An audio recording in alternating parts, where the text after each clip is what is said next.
இந்த மாநிலத்தின் முதல்வர், 8 கோடி மக்களின் முதல்வர், அவர் வந்து அனைவருக்கும் வணக்கம் தெரிவிக்கிறார். என்ன செய்ய வேண்டும்? எந்திரிச்சே ஒரு வணக்கத்தை இவ்வளவுதானே. இதுதானே பண்பு.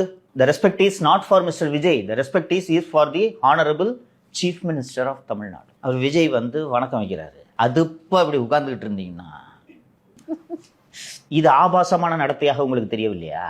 இந்த ஆபாசத்தை நாம் பார்த்து விடக் கூடாது என்பதற்காகத்தான் நேரலை வேண்டாம் என்கிறார்கள். விஜய் இவங்களை எக்ஸ்போஸ் பண்ணுன்றதுக்காக என்ன பண்றாரு? திருப்பி ஒரு ரவுண்டு போறாரு. இன்னொரு வணக்கம் வச்சுங்க, வாங்கிப்பா வாங்கிக்க. அப்போ உட்காந்துருக்காங்க. சோ அப்ப அவருக்கு தெரியுது, எனக்கு நீ திரும்ப வணக்க வைக்கலன்னா என்னுடைய தரம் தாழ்ந்துராது தம்பி, நீ தான் அம்பலப்படுவ அப்படின்னு. ஏமா மொக்க பண்றாருமா அவங்கள? அவரு லைவ் ஓடிட்டு இருக்கின்றது அவருக்கு தெரியாது. 6 மாசம் முன்னாடி வரைக்கும் கேமரா முன்னாடி நின்று இருந்தவர் தெரியாது அவருக்கு? உங்களுக்கு தான் தெரியாது. கேமரா இல்லைன்னு நினைச்சிட்டு இஷ்டத்துக்கு பேசுறீங்க. அதுதான் நான் கேட்கலான்னு வந்தேன். அவர் வந்து திரைத்துறையில இருந்து வந்திருக்காரு. இவங்க தான் வந்து தாத்தா அப்பா அப்படின்னு தொடர்ந்து வந்து அரசியல்ல இருந்திருக்காங்க. எப்படி இவங்க அம்பலப்படுறாங்க அப்படின்னு. தொழிலுமா அது?